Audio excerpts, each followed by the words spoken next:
What if the night you were stood up turned into the night you found a family? Stay with me because Serena's story will make you believe in second chances.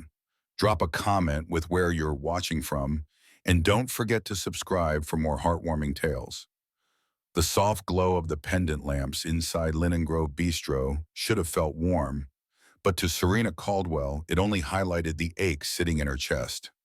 She had been there nearly an hour, waiting for a man she had never met, a blind date her friend insisted would be worth her time. She checked her phone again. No calls, no texts. The untouched glass of wine in front of her seemed lonelier with every passing minute. Around her, laughter and the clink of cutlery rose and fell, reminders that everyone else's evening was unfolding as planned while hers slipped into disappointment. When the waiter came by, his voice gentle, Serena forced a small smile. She was about to ask for the check when a stir at the front door caught her eye. A man in his early 30s, hair a little tousled as though he had rushed there, was speaking quickly to the hostess, his hand resting on the shoulder of a little girl with wide, hopeful eyes. "Please," he said, his tone low but urgent. "It's her birthday. I promised her the chocolate cake here. We don't need a full table, just a seat at the bar." The hostess shook her head with an apologetic smile. Friday nights at Linen Grove were impossible without a reservation. Serena could see the child's expression falter, her small voice rising. "It's okay, Daddy. We can go somewhere else." Why? There was such resignation in her tone that it struck something deep in Serena's heart. She glanced at her own empty table, a reservation for two that had become a silent reminder of rejection. Before she could second-guess herself, Serena stood, her voice carrying just enough across the restaurant. "Excuse me, you can join me if you'd like. I have a table for two and it seems my companion isn't going to show." The man turned, surprise flashing in his eyes, and for a moment he hesitated, as though weighing pride against his daughter's anticipation. "That's very kind," he replied, stepping closer, "but we wouldn't want to impose." The little girl tugged at his hand, her face brightening. Serena met her gaze, warm and steady. "Really, you'd be doing me a favor. I'd much rather share the table than sit through the rest of this dinner alone." The child's excitement broke the father's hesitation. He offered his hand. "Marcus Hale, and this is Clara." Serena shook it gently, noticing the calluses of someone who worked hard and the kind eyes that softened as he looked at his daughter. "Serena Caldwell," she said, "and I promise you're not interrupting. You're saving me." Clara slid eagerly into the empty chair across from Serena, her legs swinging beneath the seat, her face glowing with the innocence of a child who still believed in small miracles. Marcus sat beside her, gratitude written across his features. For the first time that evening, Serena felt the weight lift from her chest. What had begun as another failed date was suddenly transformed by the laughter of a little girl and the quiet strength of her father, an unexpected beginning she hadn't seen coming. The menus were placed in front of them, and Serena noticed immediately the way Marcus's jaw tightened as his eyes moved down the page. He tried to hide it, but she recognized the flicker of hesitation, the quick glance toward Clara, who was already leaning over the children's menu with sparkling eyes. "They have star-shaped pasta, Daddy," Clara whispered, her voice carrying the thrill of discovery, as though she had uncovered a treasure map. "Can I try it, please?" Marcus's smile was tender, yet edged with caution. "We'll see, Clara. Let's not get too carried away." Serena leaned in slightly, her tone gentle. "You know, this dinner is on me, truly. Think of it as an unexpected business expense. My colleague canceled last minute, and I'd feel far better if the night wasn't wasted." She let the words slip out smoothly, offering him a graceful way to accept without wounding his pride. His gaze lifted to hers, conflicted, the weight of responsibility clear in his expression. "That's generous, but—" "No buts," she interrupted with a small, reassuring smile. "I insist. Consider it my thank you for saving me from a lonely night."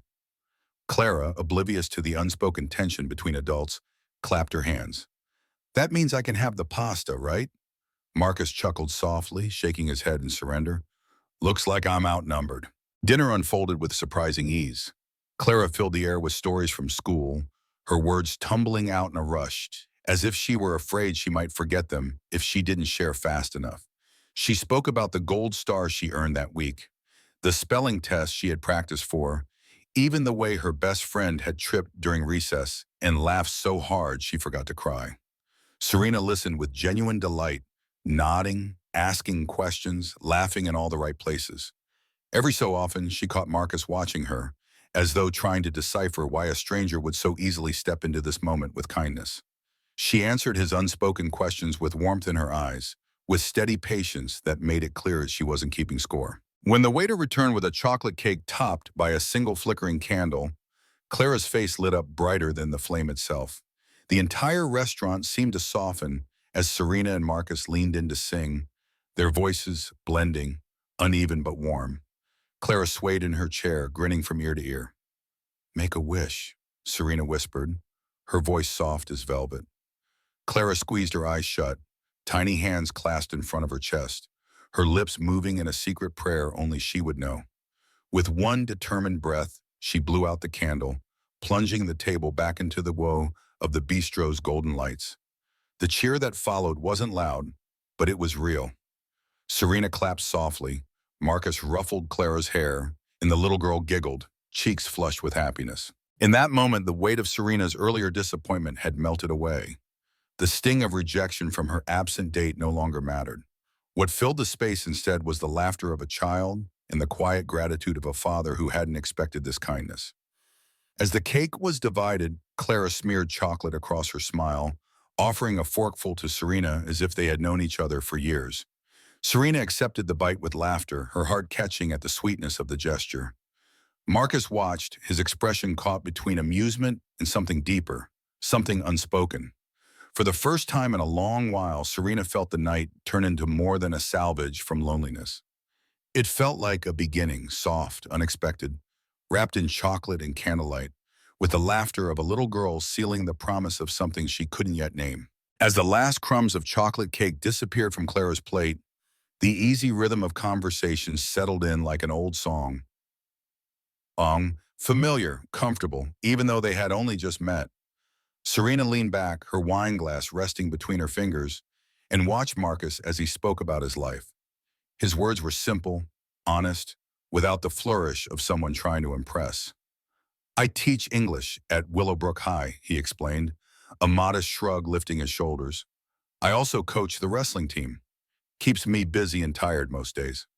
He glanced at Clara, who was licking frosting from her fork, and a quiet smile softened his features. "But she's worth every bit of it.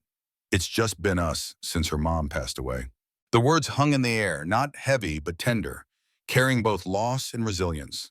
Serena felt her chest tighten, not with pity, but with admiration for the steady way he said it. He didn't hide the truth, nor did he linger on it. He simply spoke like a man who had built his world around his daughter, brick by careful brick. "I'm sorry," Serena murmured, her voice low, sincere. Marcus shook his head gently. "Don't be. Life gave me Clara. That's more blessing than burden." He reached over, brushing a stray curl from his daughter's forehead. Clara smiled at him, oblivious to the weight of his confession, and returned to her cake as though nothing in the world could break her joy. Serena wanted to tell him everything in that moment, about the boardrooms and the endless meetings, about Caldwell innovations and the weight of decisions that shifted global markets. She wanted to admit that while he was stretching paychecks, she was managing billions. But the thought of watching his warm gaze cool with caution made her falter. So, instead, she took a sip of wine, and when he asked what she did for work, she let her voice remain calm. "I'm in investments," she said vaguely. "I help manage portfolios, mostly in renewable sectors. It keeps me busy but flexible enough to travel." Marcus nodded thoughtfully, not pressing further, as though he trusted people at their word. Artyom, Serena was grateful for that. For one night, she wasn't a CEO with a name splashed across financial journals.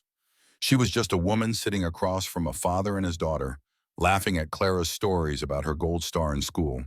When the plates were cleared and the night finally began to wind down, Clara leaned over to Serena, her eyes wide with innocent excitement. "Tomorrow we're going to the playground at Evergreen Park," she announced. "The big one with the monkey bars." "Do you like monkey bars?" Marcus chuckled. "Clara, I'm sure Serena has plans." Serena hesitated, feeling a choice rise in her chest.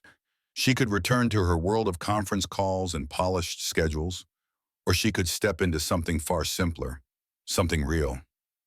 Actually, she said softly, meeting Marcus's eyes, I don't have plans. What time will you be there?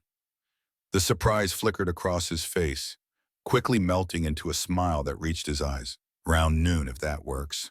It's perfect, Serena replied. As they stood outside Linen Grove Bistro, the cool night air brushing against her skin, Serena watched Marcus take Clara's small hand. The picture they made was so natural, so whole that for a fleeting second, she longed to be part of it. She slipped into her waiting car only after they had disappeared around the corner, her heart lighter than it had been in years. For the first time in a long while, she wasn't thinking about markets or shareholders. She was thinking about monkey bars, a little girl's laughter, and the man who had unknowingly stepped into her story. The sun shone gently over Evergreen Park, casting long ribbons of light across the grass as families gathered near the playground. Serena arrived just before noon, dressed simply in jeans and a soft blouse, her hair loose around her shoulders. For once, she hadn't carefully calculated her appearance for an audience or a boardroom. Today, she wanted only to blend into the laughter and chatter of a Saturday afternoon. She spotted Marcus easily. He stood near the monkey bars, arms crossed loosely, his posture relaxed but attentive. Clara was halfway across, her small hands gripping each rung with fierce determination. Come on, Clara, Marcus encouraged, his voice warm with pride. Just one more bar. You've got it. When Clara reached the last rung and dropped safely into her father's arms, Marcus spun her once in a celebratory hug. The little girl squealed with delight, her cheeks flushed pink from effort. It was in that moment Serena stepped closer, and Clara's eyes widened with recognition. You came, she shouted, breaking free from Marcus to run toward her. Did you see me? I had did the monkey bars all by myself. Serena crouched to meet her. I saw, and you were amazing. Clara glowed at the praise, then tugged Serena's hand, pulling her toward the swings. Marcus followed, a quiet smile tugging at the corners of his mouth. I wasn't sure you'd actually come, he admitted, as Serena settled Clara onto the swing and began to push gently. I said I would, she answered simply, watching Clara's hair fly back with each arc through the air. And she meant it. She hadn't felt so certain about anything in a long while. The afternoon drifted by in the easy rhythm of shared company. They wandered from the swings to the climbing frame, pausing often so Clara could demonstrate her latest accomplishment. Serena found herself laughing more freely than she had in years, her worries about perception and reputation forgotten beneath the clear blue sky. When Clara dashed off to join a game of tag with other children, Marcus and Serena settled onto a bench nearby. A hot dog vendor pushed his cart along the path, the scent of grilled onions and mustard wafting in the air. Serena grinned. I can't remember the last time I had a hot dog from a stand. Probably college. Then today's the day, Marcus replied, standing to wave the vendor over. Soon, they sat side by side, paper napkins in hand, eating food that was messy and imperfect, yet strangely perfect. Serena took a bite, savoring the simplicity. This might be better than any five-star dinner I've had in a long time. Marcus chuckled, the sound low and genuine. Glad to know Willowbrook's street food can compete with your business dinners. She glanced at him, catching the teasing glint in his eyes, but said nothing of the truth hiding behind her silence. Instead, she let the moment linger. Ordinary and extraordinary all at once.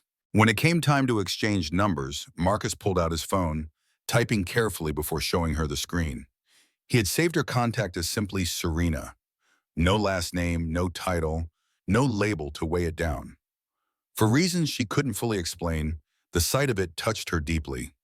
It was the first time in years she had been seen without the shadow of her company, her fortune, or her influence, just Serena. As Clara returned, breathless and laughing, Serena realized this was what she had been missing.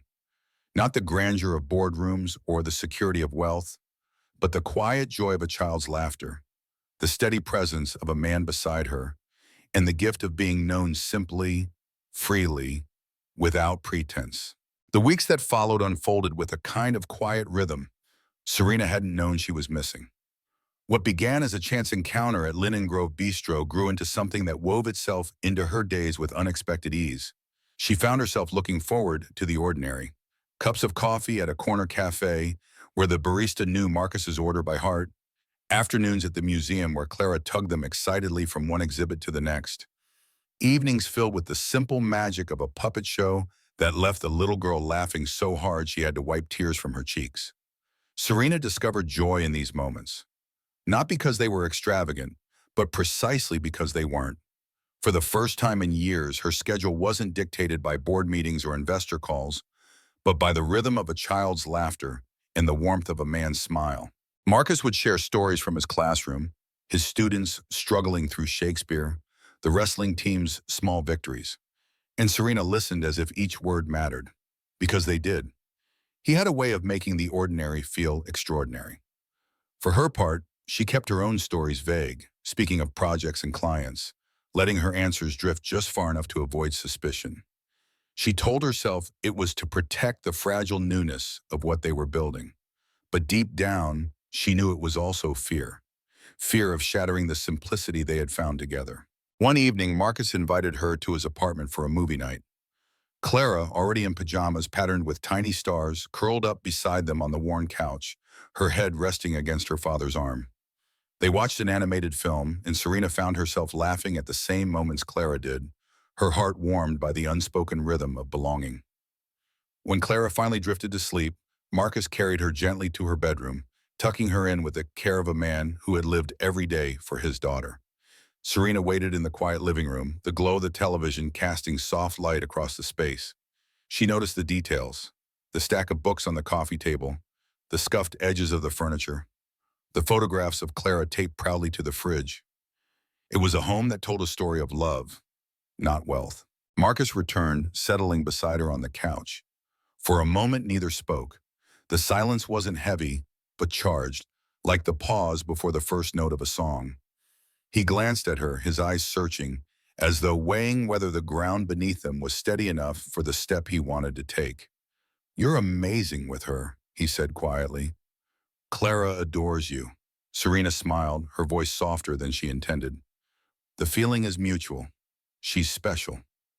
Something shifted in the air between them.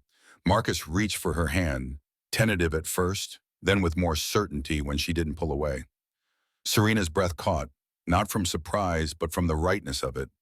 The way his touch felt less like discovery and more like recognition. When he leaned in, she met him halfway. The kiss was gentle, unhurried, carrying with it the tenderness of two people who had built trust slowly, one moment at a time. It wasn't fireworks or spectacle.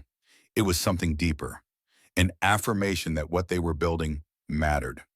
When they finally pulled apart, Marcus rested his forehead lightly against hers, a quiet smile curving his lips.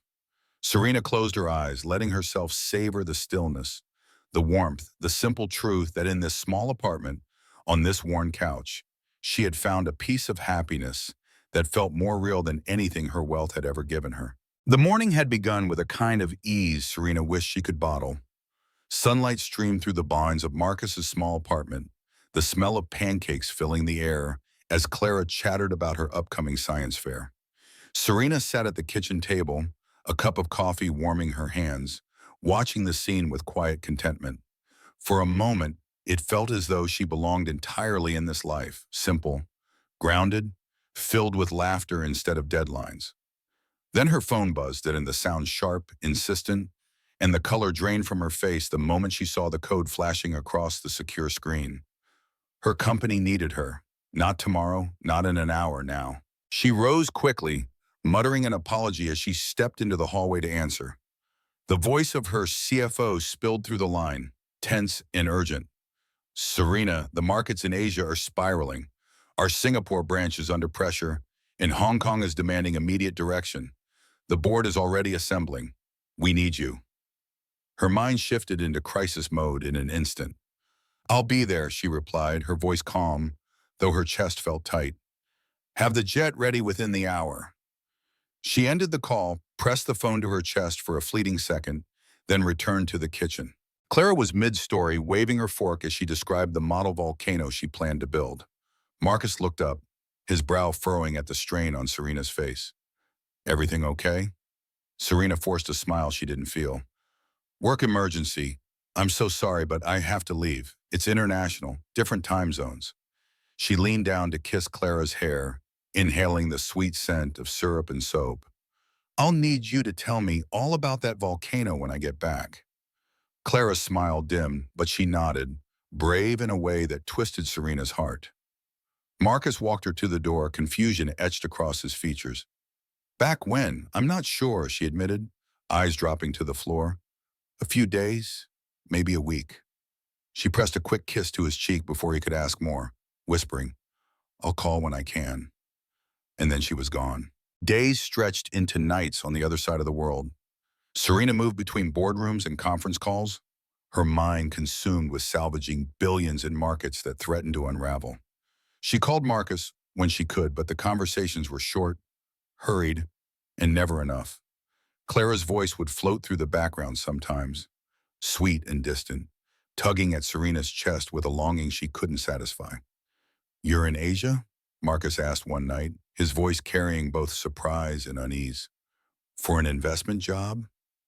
It's complicated, she said softly, hating how rehearsed the words had begun to sound. That's what you keep saying, he murmured, and the disappointment laced through his tone was sharper than any market crisis she had faced. By the time she returned to Willowbrook, exhaustion clung to her, but the ache of absence weighed heavier. She texted Marcus the moment her plane landed, her message simple, I'm back. Can I come over? His reply was just as brief, we're home. Serena knew then that something fragile had shifted. The laughter they had built in cafes, museums, and puppet shows had been replaced by questions she hadn't yet answered. Though she told herself it was still early, that they could find their way back, the silence between their calls lingered like the first crack in glass. Thin, nearly invisible, but dangerous all the same. When Serena finally stood at Marcus's door, suitcase still at her side, her heart pounded harder than it had in any boardroom. Clara's face was the first thing she saw when the door swung open. Bright, surprised, hopeful. You're back, the little girl exclaimed, throwing her arms around Serena's waist. Did you bring me something from your trip? Serena froze, guilt piercing her. She hadn't thought of gifts, only markets and numbers. I'm sorry, sweetheart. It was all work, no shopping, she murmured, brushing Clara's hair back from her forehead. Marcus appeared in the doorway behind his daughter, his expression unreadable. Welcome back, he said, voice clipped, polite, but cold enough to sting. Can we talk? Serena asked. He nodded, guiding her toward the living room. Clara, play in your room for a little while, please. But she just got here, Clara protested. Just for a bit, Marcus said gently, though his eyes never left Serena. Once the child's footsteps faded, the silence stretched. Marcus crossed his arms, leaning against the wall as though creating distance he wasn't ready to bridge. So, he said finally, are you going to tell me what's really going on? Because investment jobs don't usually require private jets to Asia at a moment's notice. Serena's throat tightened. The words she had rehearsed on the plane now felt brittle, inadequate. You're right, she admitted quietly. I haven't been completely honest with you. His jaw tensed. Are you married? Is that it? What? No, nothing like that. She shook her head, stepping closer, though he didn't move. I'm not just in investments. I'm the founder and CEO of Caldwell Innovations. The name filled the room like a stone dropping into still water. Marcus blinked, confusion flickering into recognition. Caldwell Innovation, he repeated slowly. The company that's always on the news, renewable energy, storage. That's yours? It is, she whispered. We're valued at over 11 billion. He sank onto the couch, staring at the floor as if trying to reassemble the world he thought he knew. So, all this time, coffee shops, hot dogs in the park, dinners at little restaurants, you let me pay. You watched me leave tips that probably stretched my budget, and you said nothing. Serena clasped her hands together, her voice breaking. Because I wanted you to see me, not my money, not the company, just me. His eyes lifted and the disappointment in them cut deeper than anger ever could. But you lied to me. You let me believe something else. I omitted, she whispered. I never wanted to deceive you, Marcus. People always want something from me. Business deals, donations, connections. No one ever just wants me. But you did. You treated me like a person. He shook his head, pain and frustration etched into every line of his face. Do you understand how that feels? To realize the woman sitting in my living room, laughing with my daughter, eating hot dogs beside me, is living in a world I can't even imagine. Jets, markets, billions? In me, I'm just trying to save for Clara's college fund. Quickly, she reached for his hand. They shouldn't matter between us. He pulled back, rising to his feet. But they do. They're real. And what about Clara? She's attached to you already. What happens when your world pulls you away again? When you disappear for weeks with nothing but vague phone calls? Serena's eyes filled, the truth of his words burning. I'm sorry, she said, voice trembling. I should have told you sooner. I should have explained better. Marcus paced, torn between anger and hurt. Finally, he stopped, his shoulders sagging. I need time. This is a lot to process. From the hallway, Clara's small voice broke the silence. Daddy, why are you mad at Serena? Marcus closed his eyes, his voice softening. I'm not mad, sweetie. We're just having a grown-up talk. Serena turned toward the child, her heart shattering at the confusion in those innocent eyes. Kneeling, she whispered, I need to go home now, but I promise I'm not disappearing again. Clara held out her pinky. Pinky promise? Serena linked her finger with the child's, her voice steady even as her chest ached. Pinky promise. As she walked out into the cool night air, she realized she had revealed her truth, and in doing so, she might have lost the only thing that had ever made her feel truly seen. 2 nights passed in silence before Serena gathered the courage to reach out. Her message was simple, almost pleading. There's something I need to show you. Please come tonight. When Marcus finally agreed, his reply was short and cautious. She exhaled as though she had been holding her breath for days. The town car pulled up to his building at dusk. He was already waiting on the steps, hands shoved into his pockets, his expression guarded. He slid into the back seat beside her, leaving careful space between them. Where are we going? He asked. My home, she answered softly. The real one. The car wound through Willowbrook's historic district until it stopped before a tall brownstone framed by trees. Marcus glanced up at it, expecting grandeur, but finding something quieter, more human. When she led him inside, he paused in the doorway. Hardwood floors stretched beneath warm rugs. Shelves lined with books filled the living room. A faint scent of lavender clung to the air. This wasn't a palace meant to impress. It was a home meant to be lived in. It's not what I pictured, Marcus admitted, his voice low. Not marble floors and gold chandeliers? Serena teased gently, though her smile trembled. I wanted you to see where I actually live, not the houses I keep for business or the places people expect me to show off. This is mine.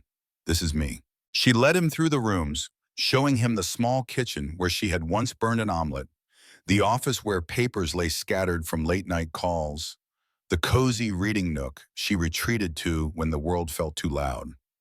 Finally, they sat across from each other in the living room, glasses of wine between them, the weight of unspoken words filling the air. I should have told you from the beginning, Serena began, her voice barely above a whisper. I was afraid that the moment I said CEO or billions, you'd look at me differently. But in keeping that fear, I hurt you and Clara. That was never what I wanted. Marcus studied her, his expression a careful balance between caution and something softer.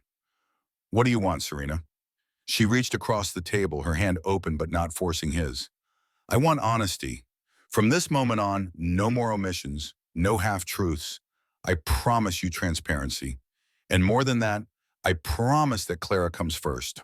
Always. If being with me ever hurts her, I'll step back. She deserves stability, and you deserve trust. For a long moment, Marcus said nothing. His thumb brushed the rim of his glass, his thoughts unreadable. Then finally his shoulders eased. You know what the hardest part of these last few days was? He asked. Missing you and realizing Clara missed you too. She asked if you'd broken your pinky promise. Serena's chest tightened, tears pricking her eyes. I meant it when I promised her. I don't want to disappear again. Marcus leaned back, exhaling slowly, as though surrendering to something he had been resisting.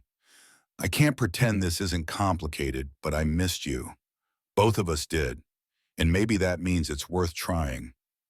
Relief washed over Serena, fragile but real. She reached for his hand again, and this time he didn't pull away. Their fingers intertwined, tentative yet steady, like two people learning to walk together after stumbling apart. In the quiet of that brownstone, beneath the glow of lamplight, Serena realized this was not a grand reconciliation scripted by wealth or circumstance. It was something simpler, something harder, something truer, a man willing to try again, a woman ready to live without hiding, and somewhere between them, the promise of a future where honesty, not fear, would guide the way. The weeks that followed felt like an experiment in balance, two lives stitched carefully together. Serena kept her word. She showed up not as the polished CEO with tailored suits and a driver waiting outside, but as Serena, the woman who knelt beside Clara's desk during open house night, listening intently as the little girl pointed out her crayon drawings on the classroom wall. She sat in a folding chair at the back of the auditorium during the school's spring concert, clapping until her palms stung when Clara's class sang off-key but proudly. For Clara, it wasn't about who Serena was in the world. It was simply that she came. Parents whispered in the hallways, curious eyes following them when Marcus and Serena walked side by side. Some looked skeptical, others envious, but Serena held Marcus's hand openly, unashamed of the attention.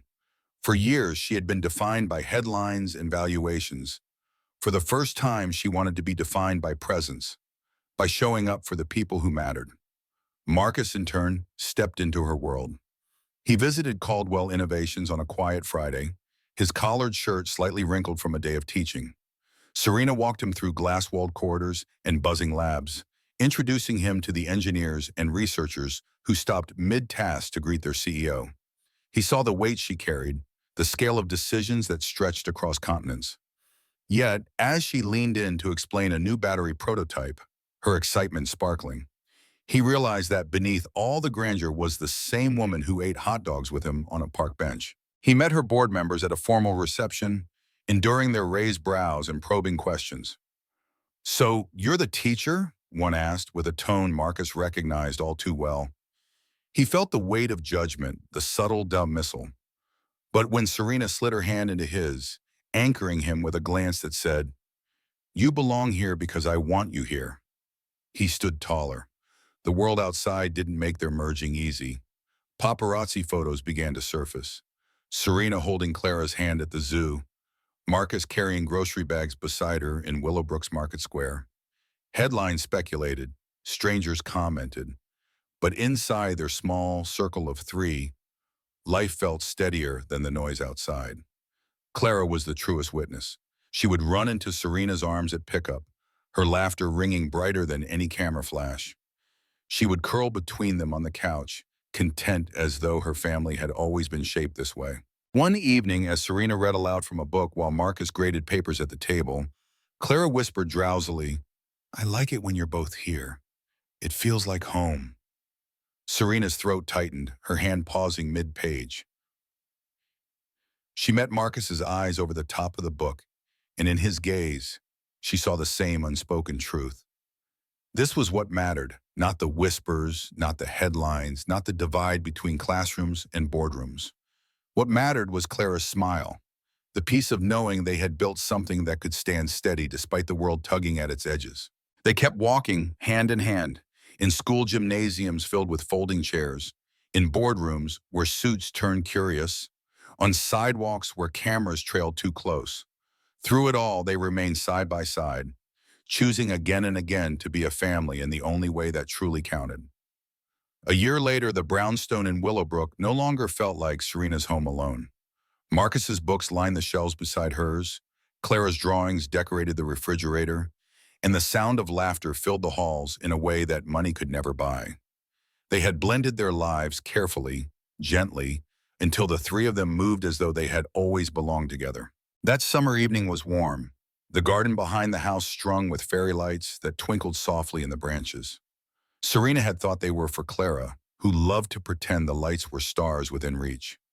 She had no idea Marcus had been planning something else. Clara had already gone to bed, her new bedroom, sunny, full of stuffed animals and books, now a sanctuary she proudly called her own. Serena stepped out into the garden with 2 glasses of wine, surprised to find Marcus waiting by the old oak tree. His tie was loosened, his sleeves rolled, and yet his expression carried a seriousness that made her heart skip. "What's all this?" she asked, motioning to the glow around them. He took both her hands in his voice steady, though his eyes betrayed the weight of the moment.